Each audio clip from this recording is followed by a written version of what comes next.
guys, ako nga pala si Hyacinth and kasama ko po yung aking ate Hana. So ngayon guys, samahan niyo po kami mag-outfit check. Let's go! So ngayon guys, magsisimula na po kami. Si Haya po kasi muna mauuna. So yun guys, ito po yung aking short. Ayan.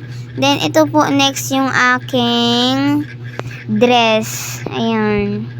Yun guys. And next po yung aking blouse, jacket. Bili po ito sa SM Tongko sa mall. And next po yung aking medyas. Then aking panyo. And next po yung aking sapatos na bili din po sa mall. Titingnan po natin yung loob niya. So ayan, Mickey Mouse po yung tatak. Ayan. Tsaka ayan pa yung isa. Ayan. Ayan. Then next nga pala guys, si Ate Hana. So ayan guys, ayan na po yung aking damit. And ayan nga pala guys, bili rin po ito sa mall.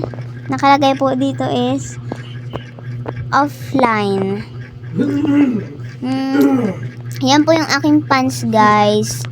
Cargo pants po yan. Maganda po yung kanyang tela. And then next po yung aking sapatos. Ayan. And guys. So ayan guys. Comment your part 3. Goodbye.